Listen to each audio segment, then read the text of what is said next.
Catarina Martins, por favor. Muito obrigada, Sr. Presidente. Sr. Primeiro-Ministro, agradeço a franqueza da sua resposta, ainda que insuficiente. Lhe garanto que o Bloco de Esquerda acompanhará este processo e será garante da proteção do erário público. Mas reconheço que respondeu à pergunta e é bom que o Governo não se esconda atrás do Banco de Portugal, como PSD e CDS fizeram sempre. Mas também é bom que não se escondam as responsabilidades do Governador do Banco de Portugal, cuja ação nunca foi capaz de proteger o país. Soube-se ontem que o Governo da direita se entendeu com o Governador do Banco de Portugal, apesar das advertências do auditor do BANIF, para não fazerem nada durante todo o ano de 2015, quando o banco estava em incumprimento com o Estado. Havia eleições e era preciso fingir que estava tudo bem. Quando há um problema na banca, fingir que está tudo bem é a política dos irresponsáveis. Que o PSD tenha jogado esse jogo não nos admira. Afinal, era o banco dos amigos do partido na Madeira.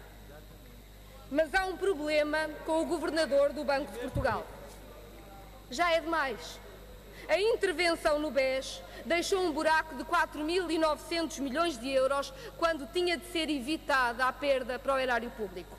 Agora é a ocultação do BANIF para que a conta só viesse depois das eleições. Sr. Primeiro-Ministro, a irresponsabilidade da banca em Portugal é um problema. E o Governador do Banco de Portugal é um problema do problema da irresponsabilidade do sistema financeiro. E a minha pergunta é: como pensa resolvê-lo? Muito obrigado, Sra. Deputada. Para responder, tem a palavra o Sr. Primeiro-Ministro. Faz favor. Muito obrigado, Sr. Presidente. Sra. Deputada Catarina Martins, eu creio que é manifesto que a opção que foi feita sobre a governação do sistema de resolução em Portugal revela claramente insuficiências.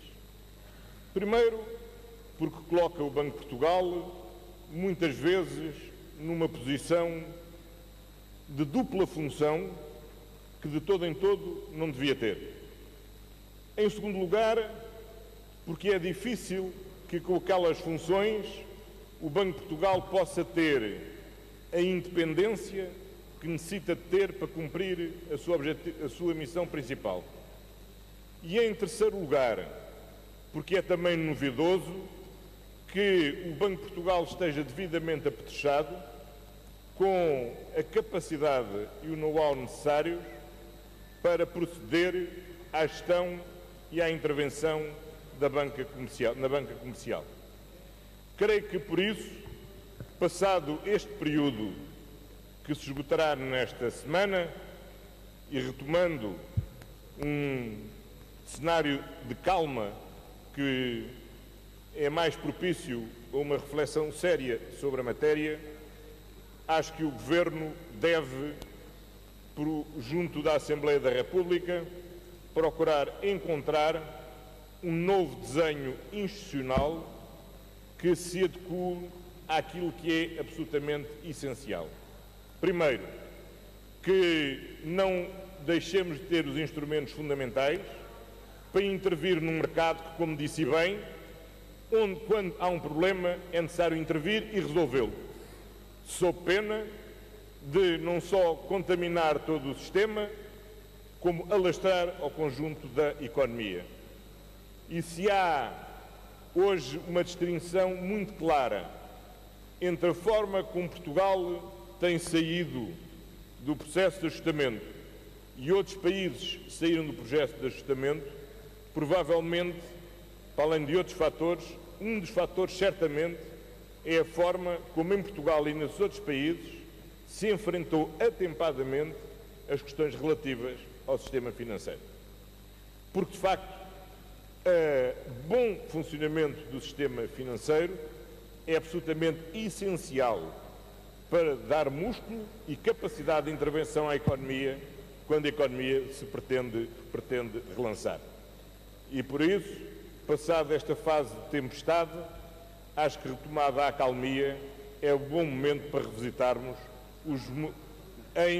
a arquitetura institucional de que devemos dispor e que deve responder de uma forma mais adequada às necessidades de intervenção pronta, integral e satisfatória sempre que for necessário fazer. Muito obrigado, Sr. Deputado.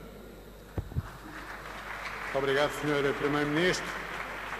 Para um novo pedido de esclarecimento, tem a palavra a Sra. Deputada do Bloco de Esquerda, Catarina Martins. Faz favor. Muito obrigada, Sr. Presidente. Sr. Primeiro-Ministro, continuar a ter um regulador que parece o Mr. Magoo não é certamente resposta para o nosso país.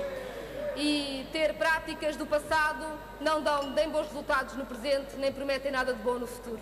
E, portanto, aguardamos que seja possível ter alterações significativas no menor curto espaço de tempo possível. Nos breves segundos que me restam, com a mesma tolerância que a mesa deu ao meu antecessor, queria pôr-lhe uma outra questão muito breve. O cidadão luso-angolano Luati Beirão foi preso no dia 20 de junho por estar a ler um livro, juntamente com outros 14 ativistas angolanos pela democracia. Fez um mês de greve de fome porque o seu julgamento nunca mais era marcado, quase morria nessa greve de fome. Eu questionei o seu antecessor sobre esta matéria, mas tudo o que o Governo fez foi uma visita do embaixador português em Angola, 5 meses depois da detenção e quando a vida de Luati Beirão estava em risco. De resto, foi-me dito que era a União Europeia que fazia esse acompanhamento. Não é aceitável. Luati Beirão é um cidadão português também. Portugal tem relações estreitas com Angola. Sabemos que, com uma nova greve de fome coletiva, quando já estavam em julgamento, estão agora em prisão domiciliária.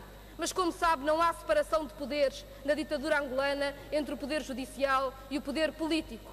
E só a intervenção e a pressão internacional puderam ir dando algumas garantias a Luati Beirão e aos seus companheiros. O processo não está terminado. Longe disso. A sua falta de liberdade, a chantagem e os perigos para estes ativistas e para as suas famílias permanecem. A pressão internacional é essencial. E, portanto, a minha pergunta é como é que este Governo está a acompanhar o caso do Luati Beirão e o que fará agora. Obrigado. Para responder, tem a palavra o Sr. Primeiro-Ministro. Faz favor.